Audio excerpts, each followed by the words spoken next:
ഒരു കാരക്ക കൊണ്ടെങ്കിലും നിങ്ങൾ നരകമോചനം തേടണേ എന്ന് ഹബീബ് റസൂലുള്ളാഹി സ്വല്ലല്ലാഹു അലൈഹി വസല്ലമ തങ്ങൾ ഓർമ്മപ്പെടുത്തുകയാ. ഈ ദുനിയാവിൽ നിന്ന് നമ്മൾ വിട്ടുപിരിയുമ്പോ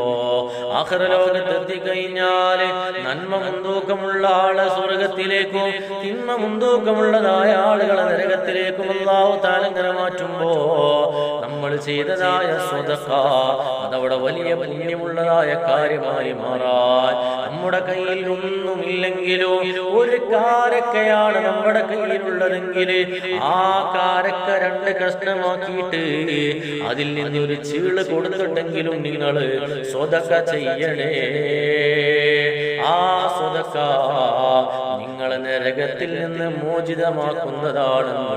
ഹബീബ് മുഹമ്മദ് മുസ്തഫ സ്വല്ലല്ലാഹു അലൈഹി